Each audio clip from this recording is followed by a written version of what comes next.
Gerai, mūsų susirinko nedaug, tikėkime, žmonės, kurie geria kavą, išgirs mūsų nuostabius pasisakymus ir prisijungs. Jeigu nesunku, dar informuokit, kad mes jau pradėjom protingai kalbėtis. Ačiū. Ir turime diskusiją. Nauji vėjai, išmoktos pamokos ir naujos galimybės moterų kuriamų inovacijų plėtrai. Su mumis Jolanta Kuzminienė, Varėnos pienelio direktorė. Labą dieną. Gintarė Alčiauskienė, Sibena direktorė. Labą dieną. Ignas Šlapkauskas, EIC programos vadovas, Lietuvos inovacijų centras. Sveiki. Algirdas Augustinas, Vikeda komercijos direktorius. Labą. Ir Elmantas Pasevičius, Švenčionių vaistažolių Akorus Kalamus generalinis direktorius. Sveiki. Ir pirmas klausimas, ką tik matėm labai gražius prisistatymus moterų, kurios siekia stipendijos, tačiau turbūt Evos stipendijos, bet esminis dalykas jos kūrė inovacijas. Jūs buvot mentoriais visi. Ir pirmas klausimas, ko išmokote? Ne ko išmoko tos moteris, o ko jūs kaip mentoriai išmoko? Nes kartais bendravimas su žmogum, kuris yra sąlyginai iš artimos, bet ne tos pačios ryties, jis duoda daug ir pakankamai daug ir pačiam. Jolanta, kaip jums? Kantrybės. Išmokau tikrai. Išmokau koncentruotai perduoti, sakykime, žinias. Nes vienas dalykas, kai tu pati dirbi, tai atrodo, tu šitą žinai. O realiai, kai reikia žmogų per trumpą laiką perduoti, tada reikia labai stipriai susisteminti jas. Šitą tikrai išmokau. O atgalinis ryšys, kas buvo netikėta? Mentoriaujat, kur galvojat, čiagi viskas žinoma, buvo tokių dalykų, pasirodo, ne. Man galbūt atgalinis ryšys toks, kad beprotiškas žmogaus darbštumas, aš, pavyzdžiui, nesuvokiau, kaip spėja mano, sakykime, globojimą, nes per pusę metų nuveikti nuo fantazijų iki cecho su visais leidimais.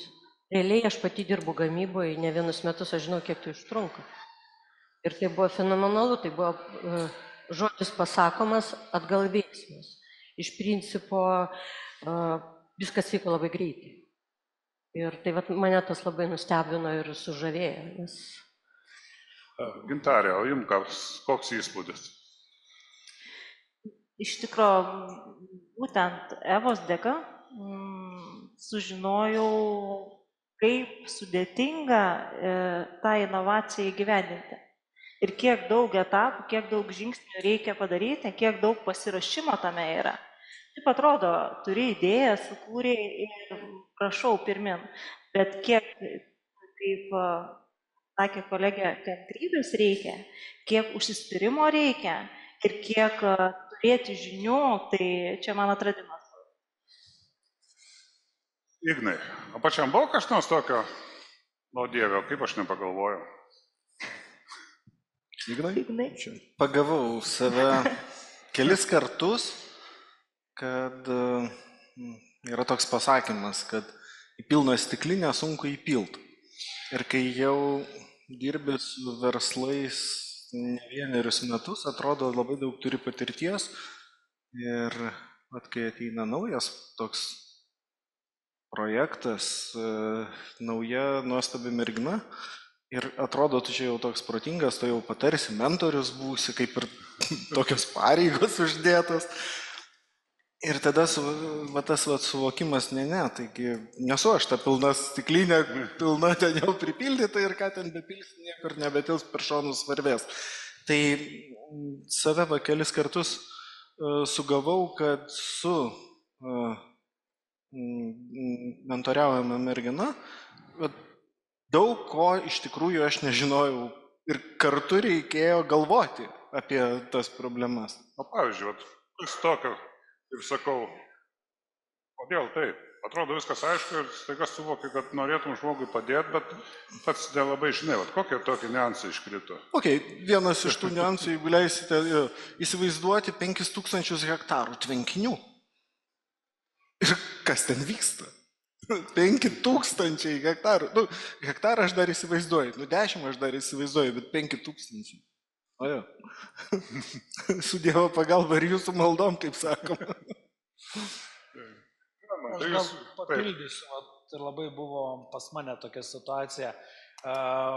Dirbu senai maiste, farmacijoje, labai daug chemijos.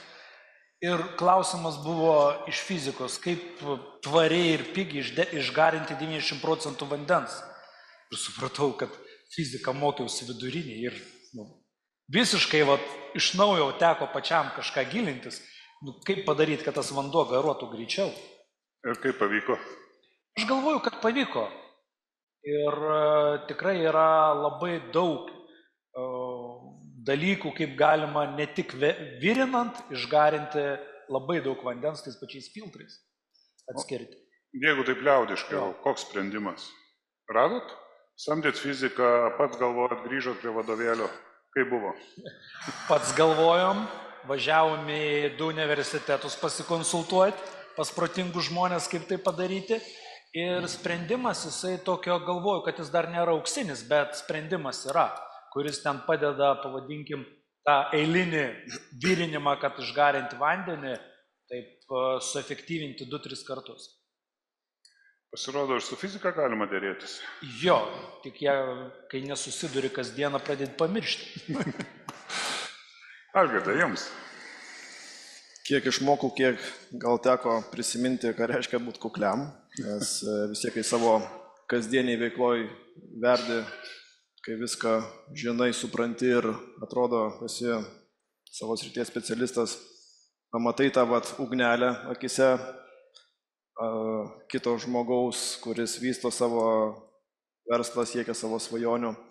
Tai šiek tiek supranti, kad neapsiriboja visas pasaulis tik tai tavo veikla vėlgi. Tenka prisiminti tą ugnelę, tenka pamatyti vėl ambiciją ir šiek tiek tas ir faktorius įsijungia pavydumo net, ar ne, kad tiksliai, galima ir taip.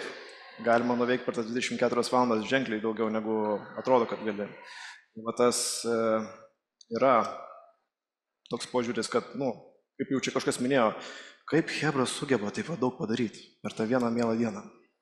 Tai toks dalykas įsimintiniausias. O įmonėje pritaikysit kažką? Prašau? Įmonėje pritaikysit ne iš to, ką sužinojot, bet iš tų patirčių, kurias savo gavot. Matot, esu specialistas ganėtinai siauros srities, tai yra komercijos, ar ne, esu komersantas iš prigimties. Ir tenka bendrauti su žmogumi, kuris yra daugiau mokslininkė, daug techninė žmogus, gamybininkė, ar ne, tai tas ir net pasaulėžiūros klausimas yra visai kitas. Tai vėlgi, iš kuklumo pusės žiūrint, ne tik skaičiai ir lentelės figūruoja. Jolanta, maisto pramonė, čia vis tiek dauguma dalyvių buvo kalba maistas, maisto papildai. Ar ten tikrai dar yra vietos tokiam mažam smulkiam verslui? Lieka. Nes daug žmonių, sakykime, turintys vidutinės arba aukštesnės pajamas, pradeda ieškoti rinkoje kažko tokio. Ta prasme, jie nenori gerti pieno vien kaip pieno, jie nori gauti iš karto, sakykime, papildus ir yra niša funkcinė maistui. Kai mes naudojam maistą skirai ir naudojam maisto papildus ir juos galima sujungti. Iš to atsiranda, pavyzdžiui, sūriai su kolagenu, kas aktualu moterim, hialuronas, gali būti energetiniai priedai įvairūs, gali būti kalciai, magnį, vitaminai ir mikroelementai. Šita vieta tikrai yra nišas ir ko dar žmonės nori, nes yra labai bloga paleista tokia opinija, kad gamyklos gamina tai cheminį maistą. Jau deda viską, kas ten neįmanoma. Ir maži ūkiai, mažos įmonės gali pirkėjai pateikti jo supratimu švaresnį maistą. Rankų darbas, pas mus yra taip sukurta. Tikrai gali, vienintelis dalykas, kad jie turi suprasti, kad nueiti tą žingsnį nuo rankų darbo į verslą. Ir apie tą sunkumą, tai man iš tikrųjų pusę metų buvo sunku, nesunku, bet aš stengiausi įteikti, kad tu darai viena, bet tu turi pradėti galvoti apie samdymą, apie delegavimo darbų. Bet šiaip paklausa yra. Ir mes patys stebim iš savo gamyklos prekybos, kad kažką tik grįžau dabar iš Amerikos, visi nori gauti su tuo vieninteliu kasniu 10 papildomų kasniukų ir funkcijų. Tai realu? O realu tokį produktą sukurti? Nes, paims didelis koncernas, jį padarys, nukopijuos, kiek ta baimė yra. Ta prasme pagrįsta, kad sukursi gerą produktą, tapsi matomus, jį iš karto kopijuoja ir tave nukonkuruoja. Reikia bėgti prieš akį visada. Ir visą laiką, žinot, va čia ir yra ta fantazija. Tu negali sustoti, padariau produktą su kolagenu ir, tarkim, mano perka, tu turi iš karto kurti. Čia yra ta konkurencija, niekur nuo jos nebėgsi, bet yra ir pastovių klientų ratas, kurie nebėgioja nuo vieno tiekėjo iki kito. Tai va, šiaip iš tikrųjų, sakykime, tų priedų gamyba užsienį yra labai išvystyta. Ir tikrai, va, aš savo auklėtiniai nurodžiau Vokietijos koncerną, kuris specializuojasi prieduose ir tikrai daro nedidelės partijas, kas tinkama ne gamyklom, o būtent ūkiams. Su konkurencija, aišku, visą laiką gali atsirasti. Lietuvoje yra tokia praktika, kad konkuruojama ne kokybė, o kaina. Tave bando išstumti su mažesnė kaina. Tas pavojus yra visada, bet reikia turėti fantazijos ir kurtis naujus produktus. Nes kitaip nieko nebus. Ateis didesnį ir suvalgys ant širdies. Kalmantai, o kaip jums atrodo, mes praktiškai visus, kuriuos klausėm šiandien, visas moteris, visi nori eiti į sveikatos rinką. Kodėl? Čia nauja banga, nauja mada, nes anksčiau būdavo išskirtinis produktas, gurmaniškas produktas, dabar sveikatos rinka. Aš galvoju, kad atrodo, kad tai yra lengviau, kad tai yra nišinė rinka. Tu negali eiti tą masinę rinką, gaminti tą masinį produktą, todėl mes kalbam apie startuolius, apie pradžią. Ir tu supranta, kuo gali masinį rinkai konkuruoti. Pirmiausia, kaina. Ir startuolis negali pasiūlyti kainos, arba to inovacija turi būti kažkokia ekonominė. Tada visi galvojam apie tos funkcinį maistą, apie tą smart foodą, kad tai yra niša, į kurią tu dar galėsi eiti. Taip, tai yra kylanti tendencija, kylanti rinka, bet į ją eiti yra labai sunku. Todėl, kad jūs klausėte apie konkurenciją.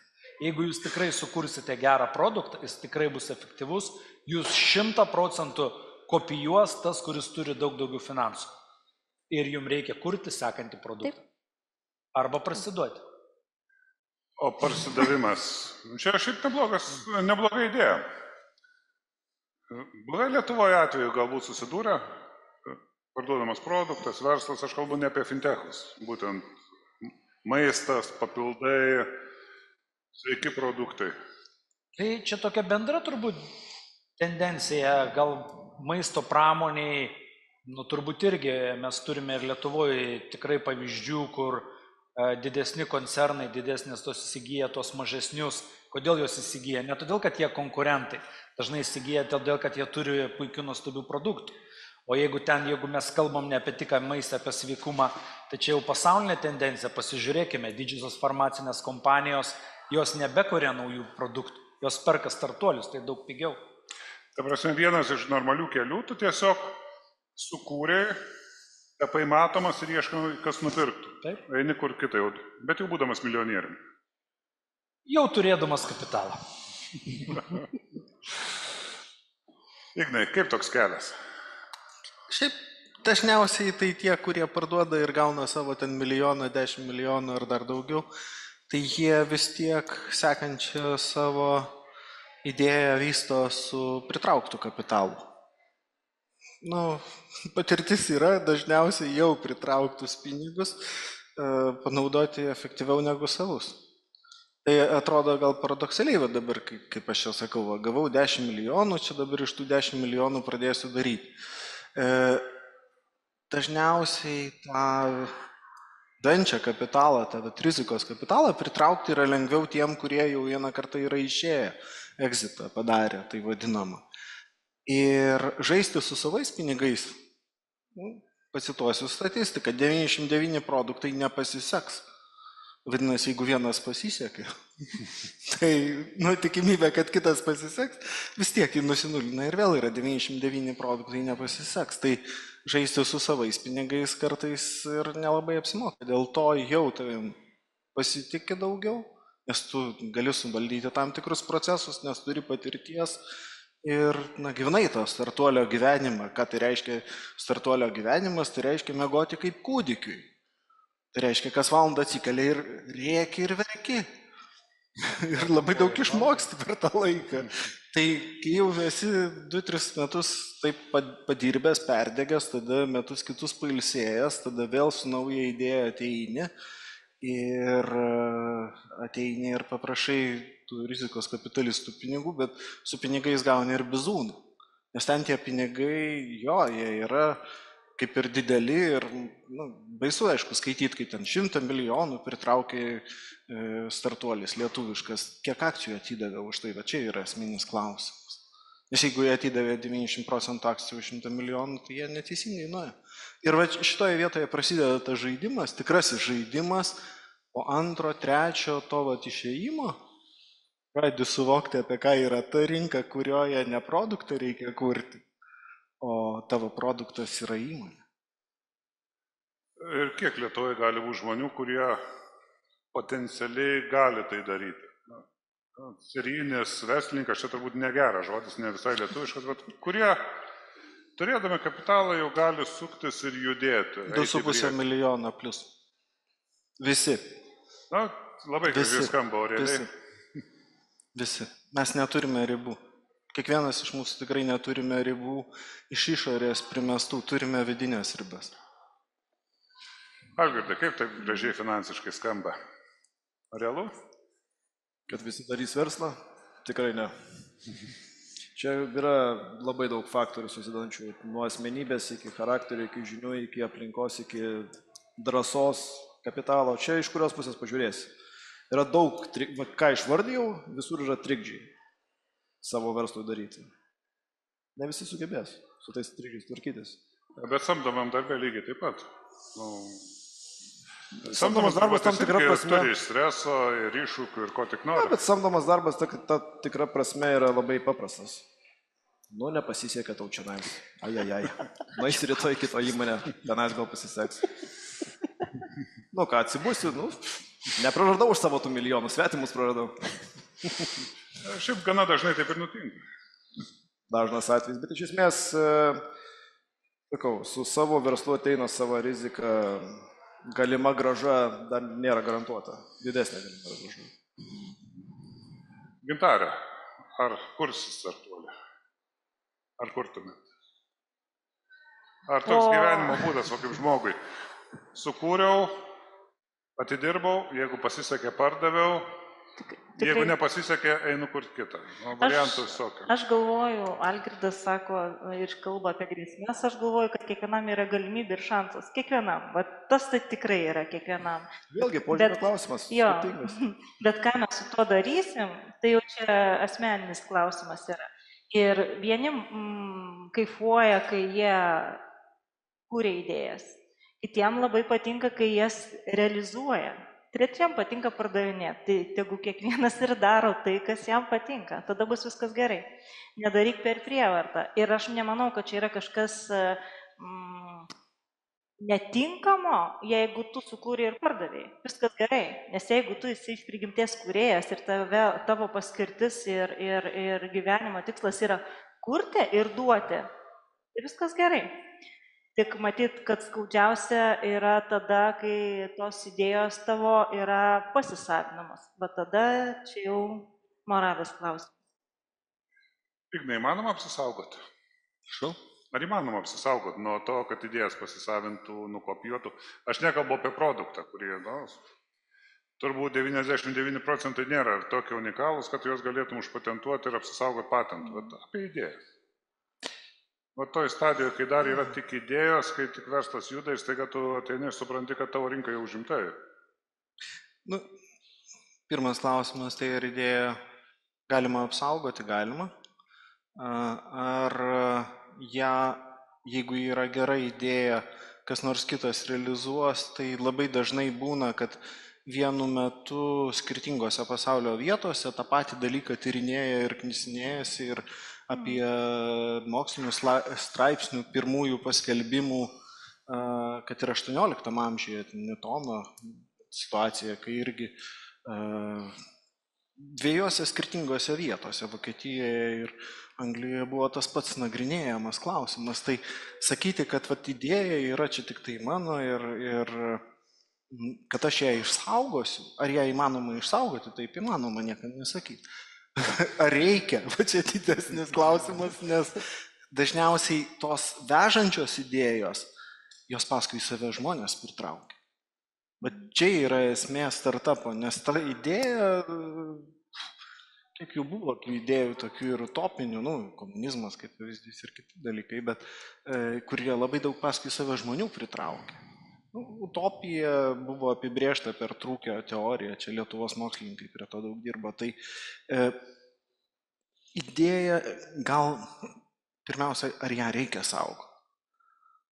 Ar geriau pastatyti vėliavnešį, ant tos vėliavos užrašys idėją ir paskui eis žmonės? Aš turiu truputį ką kitą klausdamas, turėjau omeny. Turi idėją, ją pateiki potencialiam finansuotojui, fondui ar dar kažkam, kaip šiandien matėm skaidrės. Ir po 2 mėnesių matai lentynos analogišką produktą su visų rinkodaros keliu, kurį tu buvai numatęs ir panašiai. Tai dažnas atvejis?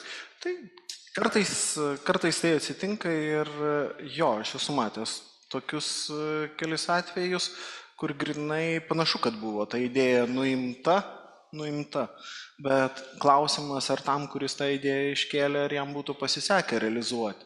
Ir iš principo jo, jeigu mes matuojam pinigais, tai vienas iš tų dalykų yra, pinigų aš mažiau turiu. 2 karbonadus vakare valgysi, 3. Nieko gero iš to nebus, kad daugiau pinigų turėsi. Bet jeigu tavo idėja, matai, kad realizavosi, klausimas, kodėl tavęs nepakvietė kartu jos realizuoti. Nes pas tave gal buvo daugiau žinių, gal šitą vietą reikia tobulinti, nes būtų lengviau tiem, kurie realizavo tą idėją, iš karto tave prisitrauk. Čia ir jį gal būtų žymiai geriau, greičiau ir puikiau realizavus.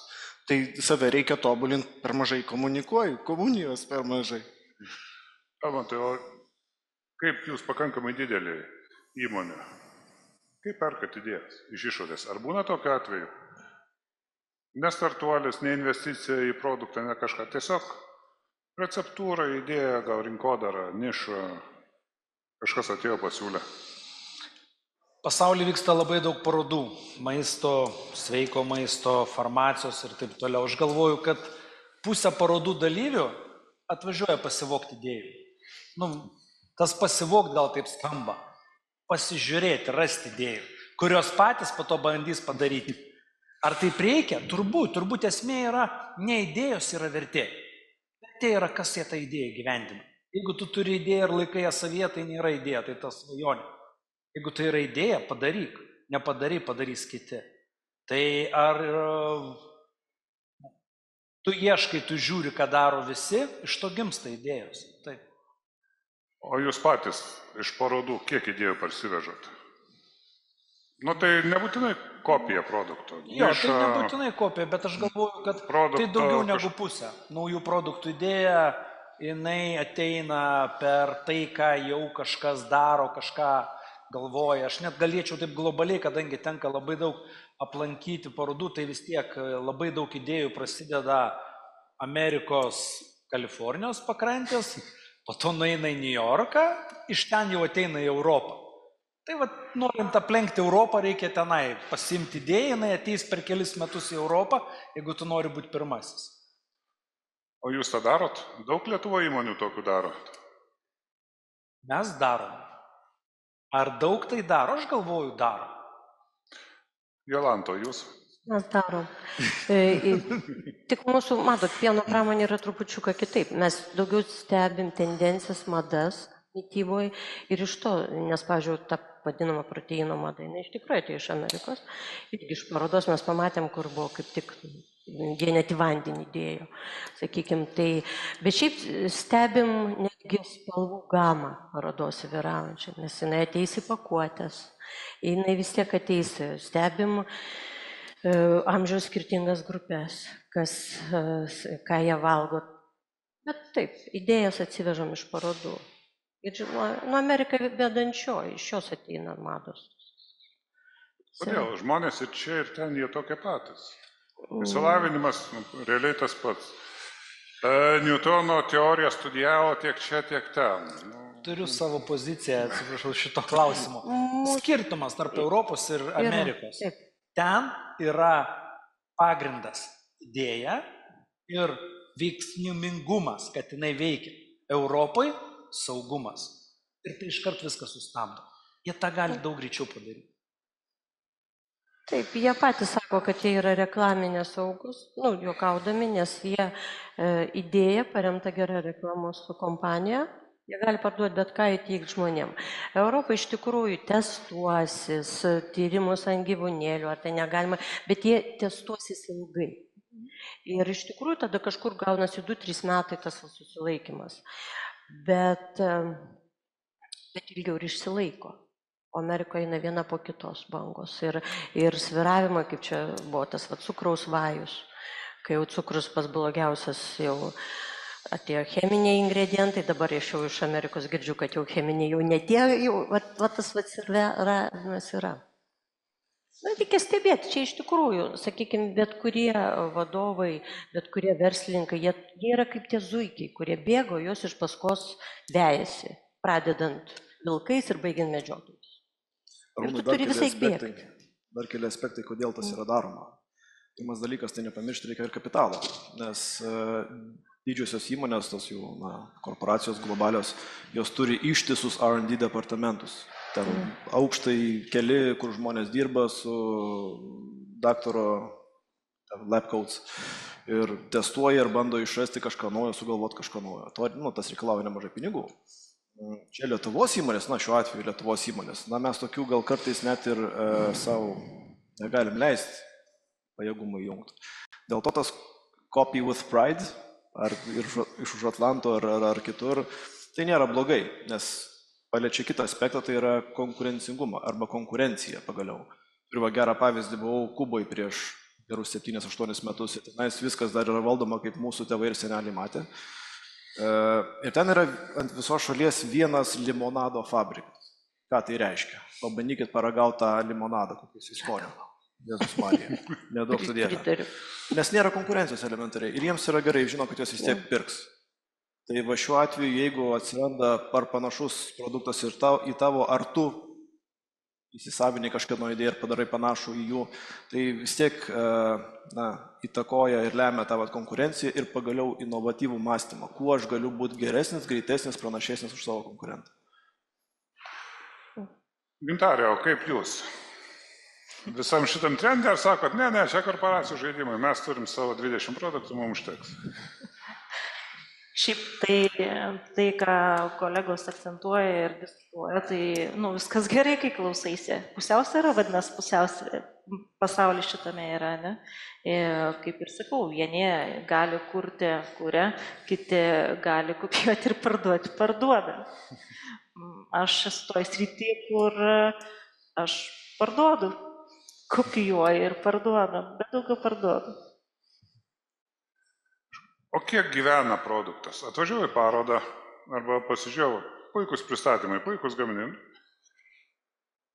Sukūriau, radau pardavimo kanalą ir kaip jis gyvuos, kaip tikėtis man bus maksimumas, maksimali marža ir po kiek laiko pradės leistis ir tada aš turėsiu galvoti apie naują, nes jau šito gaminti nebeverta. Labai skirtingai. Labai skirtingai. Kiek Coca-Cola dar gyvos? Buvo bandymas beje keista. Prašau? Buvo Coca-Cola bandymas keista. Pabandė, grįžo atgal. Išplėsti turbūt. Ne, senosios atsisakė, įvedė naują, tada teko atsiprašyti senosios, grąžinti, o visą kitą tik papildai. O šiaip vidutinis statistinis, o toks naujas šviežias. Tų sveikų, aš iš mūsų patirties, jeigu maisto papildų, to funkcinio maisto, tai gyvenimo ciklas produkto toks nuo 3 iki 5 metų. Ir vėl tokia, nežinau, grožio kategorija ir liknėjimo yra 1 metai, po to nebetikė, reikia naujo, o kokios ten standartinio produkto, tai jo, gali būti 5 ir daugiau. Tai vėl labai skirtingai. Aišku, bet čia taip, pavyzdys tiesiog. Jeigu sukūrė kaip mūsų startuolis, kuris nors iš jų sukūrė produktą, paleido į lentynas, tu jau nebegali šitoj kategorijoje tikėtis, kad tai bus kaip duona rūgelis, grubiai tariant. 100 metų, plus minus panaši receptūra, klasika. Ar visgi gali rasti porą maitinančių įmonę produktų, iš jų gyventi ir tada ten visi kiti tik papildomi? Turbūt 20-80% taisyklė. 20% tempia visą, o 80% produktų turi keistis. Ir juos reikia vis atnaujinti ir jie visada turi suktis. Ką reiškia atnaujinimas? Kalbam apie sveiką maistą, nes šiandien turbūt praktiškai tik ir tai buvo. Atnauja ir sveikas maistas turi madas.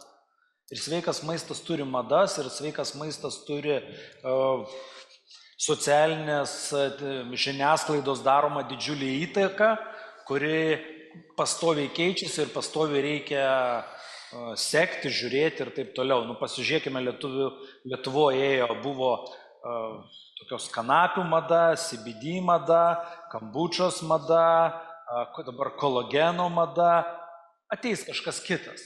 Tai nereiškia, kad tie produktai išnyko, bet jie turėjo savo piką, jie kažkiek nusileido, atsirado nauji. Ir bus toliau tas procesas nesustos. Ir galima per tuos 3-5 metus pasiimti savo maksimumą kaip startuoliui, pritraukus visus įmanomus finansavimus, pardavus produktą ir išėjęs.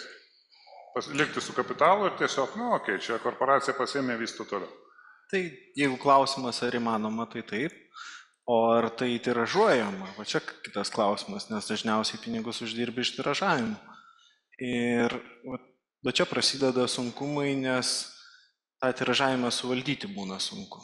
Čia problemas yra, nes ką reiškia startuolis? Tai 5 talentai. Talentai susirinko, vienas kitą gerbė. Tada sekantis etapas yra komanda. Reiškia, nuo 5 iki 25-30 žmonių maždaug išsiplečia jau įmonė, komanda.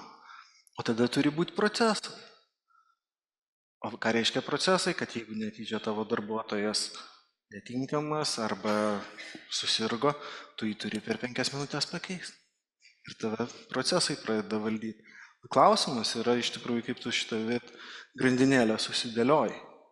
Nes jūsų klausimą atsakant, taip.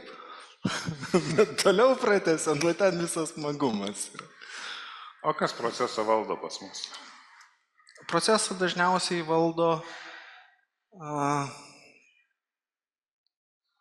jeigu teisingai dėliojamasi, tai procesų specialistas. Nes dažnai būna tie, kurie įkuria startuoliai, jie neturi šitų gebėjimų. Jie yra daugiau polėkio žmonės, kurie yra labai vertingi ir jie gali idėjomis užkrėsti. Bet procesistai jie būna dažniausiai tokie, kaip čia pasakius, prie žemės arčiau žmonės. Su nuobodok Exceliu. Šiek tiek taip. Ir jie tada yra pagrindiniai žmonės, kurie įmonę palaiko, kad vėlgi, kaip minėjot, kiek produktas išsilaiko, tai į staklę sudėjai 1 milijoną ir per kiek jos nusidėvės dar klausimas. Čia yra vienas iš tų esminių klausimų, ką tu su jom darysi, kai jos nenusidėvės produkto, nebėra ką su juo daryti, buhalteriškai negali jų ten patalpinti ir prasideda kebeknės visokios, nes negali į sąnaudas įtraukinėti, nes jos neuždirba pinigų, bet čia jau aš pradedu jums procesistų žodžiais šnekėti. Bet tai svarbu, nes pirminis iššūkis, faina, gero, toliau pinigai ir jų dalybos. Čia turbūt pagrindinė žlugimo priežastis. Dažniausiai taip. Ir inovacinį procesą yra ganėtinai sudėtinga suvaldyti, nes tai vadinasi netgi atskiras mokslas. Angliškai tai vadinasi innovation management, lietuviškai tai yra inovacijų valdymas, tai reiškia, kad tu dėlioji savo piltuvėlį inovacijų. Nes tu, jeigu 2-3 inovacijas pasileidi, tai galimas daiktas, kad bankrutuosi. Nes inovacijos yra ypatingai brangus dalykas.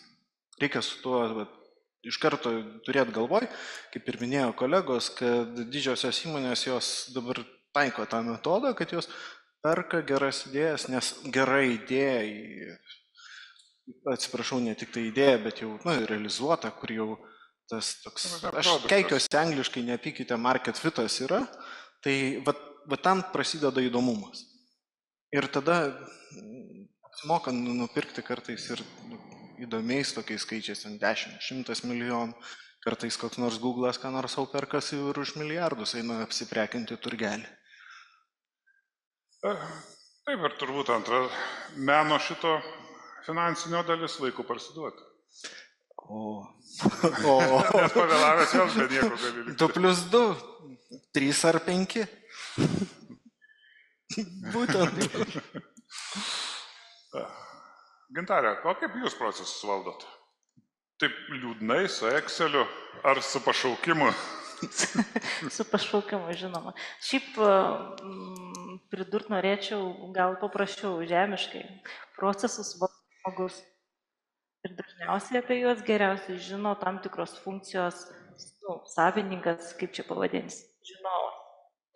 Tie vadinami procesistai, tai jie yra, aš gal įvardinčiau juos kaip kuratorius, kurie gali padėti žinovui patobulinti procesą. Tai gal taip. Ir pats procesų valdymas ypatingai svarbus yra bet kurioje organizacijai, bet kuriam versle. Nes kodėl čia kalbam apie efektyvumą ir šiandien buvo nemažai klausimų užduota dalyviam, būtent su ta potekste. Dėl to, kad tai remiasi į tavo galutinę pelno eilutę. Jeigu padarysi neteisingus žingsnius, kad ir labai gerai viskas, gali tiesiog neturėti galimybės toliau tęsti. O galite atvejį tokį papasakoti iš savo istorijos?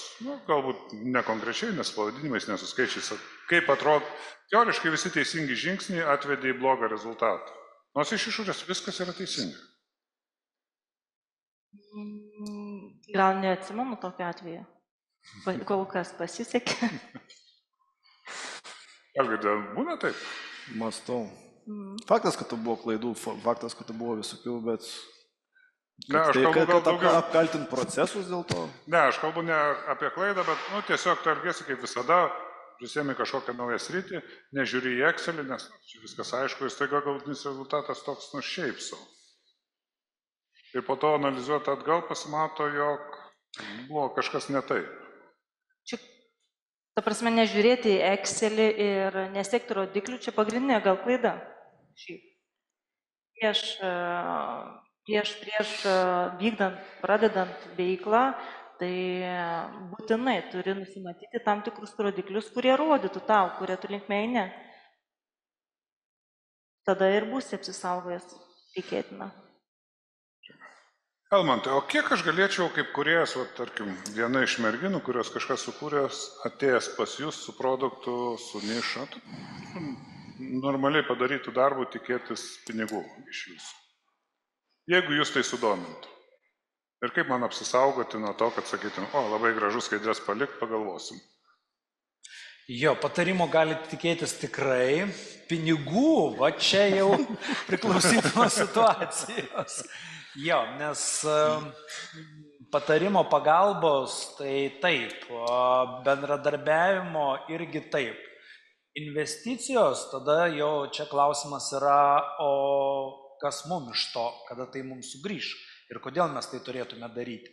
Tai aš tuos taip tiesiogiai ateinu, turiu idėją, man reikia pinigų, tai turbūt reikia eiti į fondus, į bankus, bet ne pas gamintoją. Atėjau, turiu idėją pas gamintoją, man reikia pagalbos, o va čia jau visai kita, dirbkim kartu. Taip, nebūtinai jau ten mes galime rasti bendrų visada taškų, kažkur gamyboje, kažkur realizacijoje visą kitą, iš kurių galim išlošti abudu. Taigi pinigų geriau neteiti pas gamintoją ateiti bendradarbiavimo reikia. Kaip tai atrodytų? Darbas pagal užsakymą, receptūra tinka, galiu pagaminti, susimokėjai iš ankstinis mokėjimas, kadangi nauja įmonė pasiėmė produktą. Čia išvardintas pats paprasčiausias kelias. Taip, kontraktinė gamyba, tavo yra idėja, tavo yra produktas, tu net žinai, kaip ją realizuoti. Gerai, mes tau ją pagaminsim pigiau, negu kur čia buvo pasakojama, aš padarysiu rankomis namuose ir taip toliau. Tai čia vienas, bet Jų gali būti labai daug, net ir ta pati realizacija. Kodėl ne? Ateiti, pasakyti, žiūrėkit, mano produktas, man reikia pagalbos čia, bet gal jūs galite padėti jį įsivesti į rinką. Jeigu jis tiesiogiai nėra konkurentinis, kodėlgi ne, tai tik tai išplėsi savo portfelį. Nu, čia labai toks individualus. Privati gamyba tai yra pats paprasčiausias dalykas. Kiek reikia asortimento, kad bandyt kalbėti su prekybos tinklu? Vieno produkto. Vieno užtenka. Taip, bet jau kažkokio. Tikrai. Aš jo nežinau, kur galėtų matyti su vienu ir sakyti, aš tau būsiu įdomus. Bet ar galima? Galima. O kas yra iš tokio vieno produkto šiandien tinkle? Nebūtinai jūsų sritis, nesvarbu. Vieno produkto tinkle. Na, vienas gamintas, vienas produktas, viskas tvarkoja, vis daugiau galvos nesu. Reiktų prieiti prie lentynas, bet tikrai tokių yra. Dabar taip. Čia apie priekybą kalbam? Jo, prekybos. Tai čia, pavyzdžiui, man Brightas iš karto. Kas? Bright. Nu, va, viena iš Iš pavyzdžių. karto. Su vienu produktu ir viskas. Nu gerai, jo ten keli rūšis, gal net ir rastume dar siauresnį. Jo, Jo. bet iš principo vieno. O per kiek laiko galima prieiti iki pinigų pas jūs? Bankai, finansavimas, Nuo pinigų dydžio priklauso. Iki 10 000 galima prieiti per 6 mėnesius. Jeigu tie projektai, su kuriais dažniausiai darbuojamės mes Lice, tai tenai yra 3, 5, 10, 30 milijonų. Tai užtrunka 2, 3, 5 metus kartais. Bet čia yra tai vadinamų deep techų kelias. Jeigu kuriamos programėlės, kur irgi dalis lietuviškų įmonių labai sėkmingai dirba tame, tai ten skaitoma ciklas pusę metų. Jeigu per pusę metų nematai, kad jau paėjo, tai tada viskas uždarinėjai. Tai nuo sektoriaus tas priklauso, tai taip apibendrinant. Programėlė, jeigu per pusę metų pas tave nėra, nežinau, ten per pusę pasaulio pardavinėjama, vadinasi, kažką netaip darai arba yra labai specializuota. Nu, ten pasilinksminimo turiu omeny programėlės ir taip toliau. Jeigu tai yra deep techninis produktas, kur 2-3 metus pas tave vien tik tai in vitro, in vivo tyrimai turi būti, gilus mediciniai tyrimai, sertifikavimai ir taip toliau, maždaug yra apie skaičiuojamas ciklas 10-12 metų, nes tiek užtrunka procesai registruoti, pavyzdžiui, vaistų. Tai skirtingai, kur didžiausi pinigai ir ten yra jų labai daug.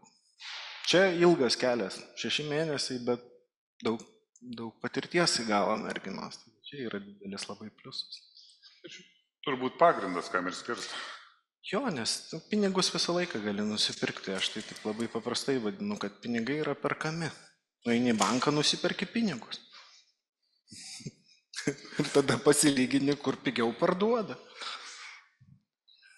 Gintarė, jūs kažkaip labai skeptiškai žiūrit.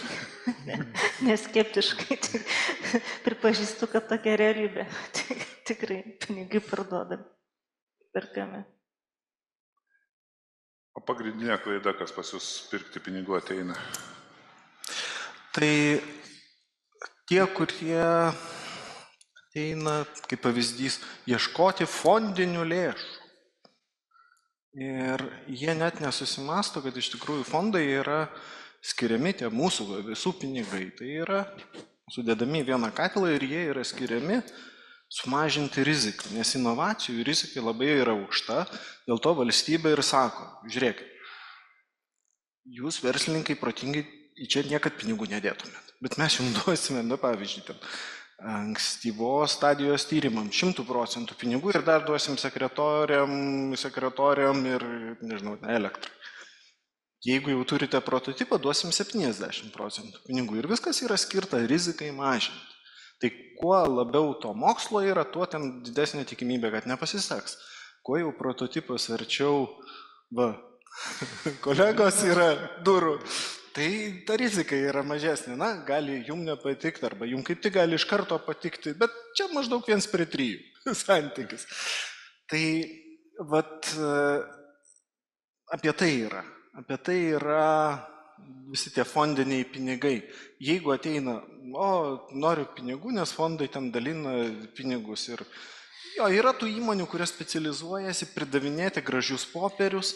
Jų darbas yra gauti tuos pinigus, nepanaudoti pagal paskirtį, o gražias ataskaitas rašyti ir visiems gerai. Tie, kurie tikrina gerai, nes gražiai ataskaita, tie, kurie gavo pinigus, jie tokie zombiai. Bet čia bendra nuostata susiformavus, kad būtent tokių įmonių ir dauguma. Man su tokiom dirbti netenka, nes aš turiu prabangą pasakyti, kad aš su tokiom nedirbu. Man neįdomu su jom dirbti iš principo, nes jie neįdomus žmonės. Aš nežinau, ar tai ten įvardinti juos kaip vagim ar dar kažko. Ne, yra mitybos grandinės apačioj. Aišku, neprisveiko maisto. Bilia kokia.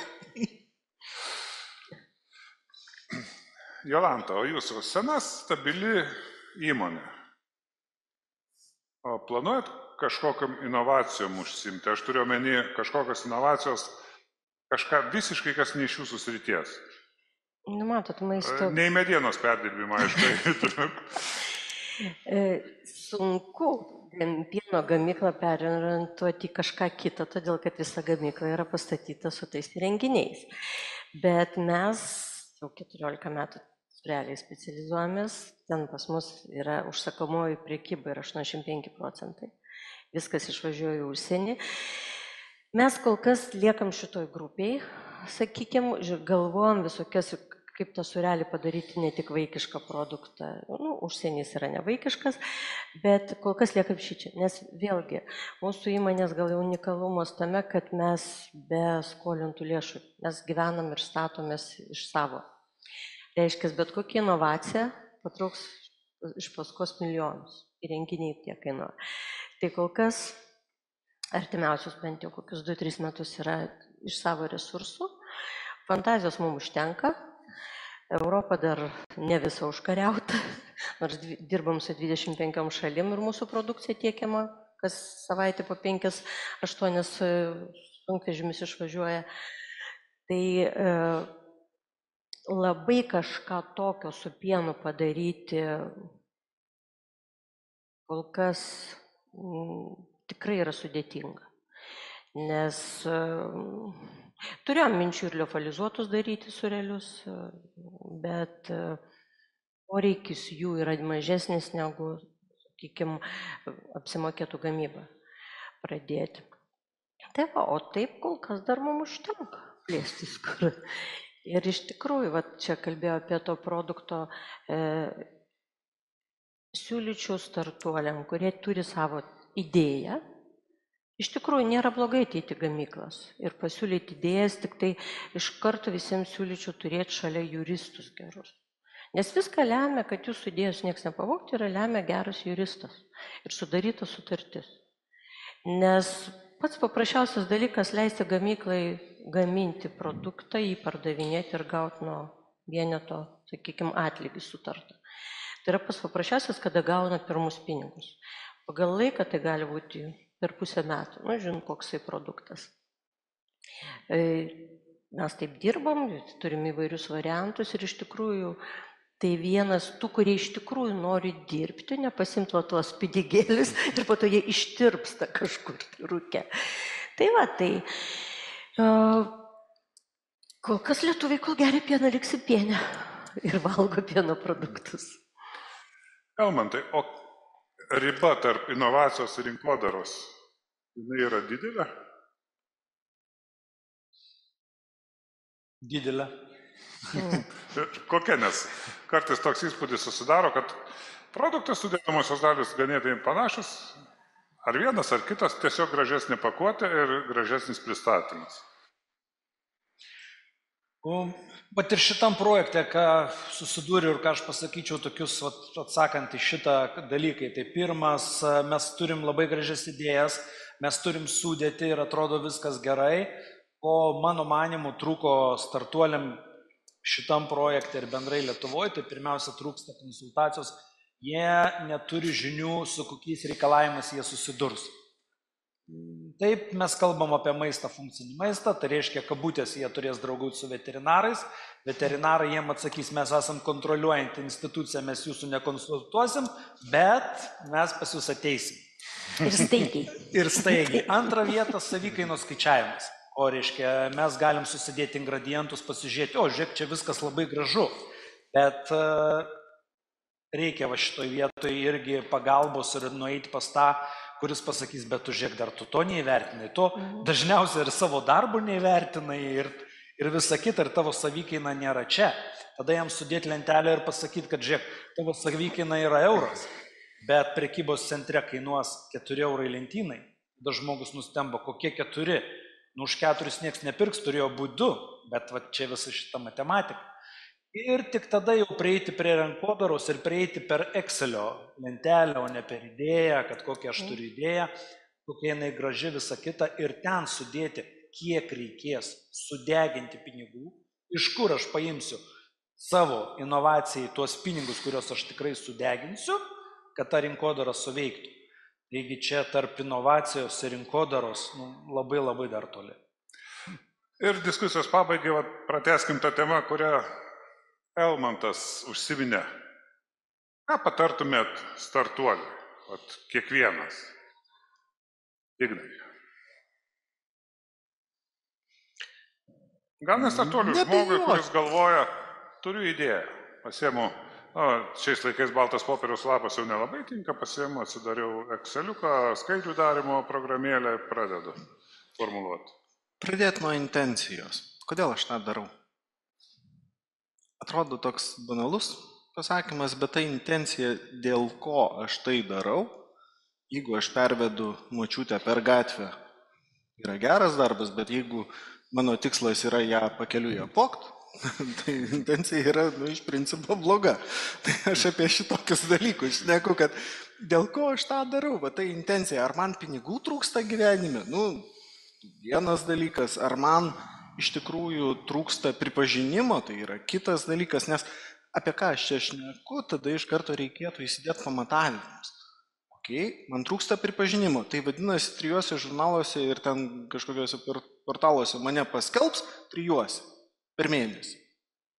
Ir šitoje vietoje aš tikslą pasieksiu, nes intencija ir kaip ją pamatuosiu, kada aš gersiu burbuliuotą gėrimą. 2 dalykai čia pačioj pradžiai. Kodėl ir kada aš švęsiu pergalę. Jeigu į šitos 2 klausimus negaliu atsakyti, bent jau juos užsiduočiau. O tada viskas pradeda važiuoti. Jeigu turiu, gaminsiu arbatą su stebuklingom žolelėm. Tai aišku, pas Elmantą pirmiausia reikia nueiti ir pasikonsultuoti. Nes paprasta.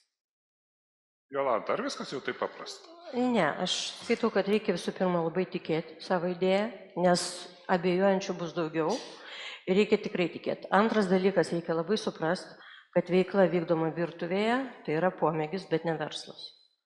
Ir trečia, susirasti gerą arba procesų valdytoją, arba realizatorių. Žmogus, kuris žino, kaip tavo idėją paimti. Tai gali būti konsultantas, tai gali būti partneris ateiti. Be šito nepajudės, nes labai daug idėjų gražių taip ir lieka kalbomis prie stalo, fantazijomis, paskaičiavimas nerealiais pelnų. Bet čia yra matematika. Reikia viską labai susidėlioti. Gintarė, ką patartumėte? Man taip atrodo ir klausantis dalyvių, kad jau išmokom, kad pradėti reikia nuo problemos. Tai tą labai gražiai mokam. Bet galutinėme etape labai gerai reikia suprasti, o kas iš tikro tas tavo vartotojas, tikslinis vartotojas yra. Ir kokiais kanalais, kokiais būdais tu jį pasieksi. Tas truputėlį gal išblaško, nes pradžiai gali atrodyti, kad geras produktas, vadinasi, kas mano vartotojas? Visi. Bet taip nėra. Tai šitą reikėtų gerai pagalvoti ir apsvarstyti. Nes nuo to priklausys, kokiom apimtim tu planuoji vykdyti savo veiklą. Algirdai? kai mes kalbam apie startuolį, mes turbūt įsivaizduojam daugumą atvejų, kad tai yra jaunas žmogus, galbūt mažiau patirties sukaupęs žmogus, kuris jau turi ir intenciją, ir tiki savo idėją. Tai vat, iš esmės reikia nebijoti ir suprasti tą, kad labai svarbu turėti šalia ne tik save palaikančių žmonės, bet ir tuo pačiu tuos, pavadinkim, kabutėsi kritikus, kurie tave tiek challenge'ins kiekvieną dieną ar tavo idėjas ir plus atneš naują požiūrį, naujas žinias prie stalo. Nes dažnu atveju vienas tu tikrai neįgyvendinsi savo idėjas nuo, kaip sako, nuo virtuvės iki verslo. Tai svarbu suprasti, kad reikalinga pagalba. Aišku, manau, visai smagiai paplėpėjom, kad be pinigų savo virtuvį milijonierium netaps. Bet pradėti gali. Bet galima rasti partnerius ir juos uždegti savo. Kodėl sakau, reikia tikėti? Nes tu turi savo tikėjimą uždegti partnerius, nes jeigu tu sakysi žodį ir taip, ai, nu gal pasiseks, jie tavim netikės. Juk žiūrėkit, kiek yra įtaigos svarbu savo parduodant prekę, parduodant idėją. Įtaiga. O, kaip sako, pagaminti gali daug kas, parduoti mažai kas. Su mumis buvo Jolanta Kuzminienė, Varėnos pienelio direktorė.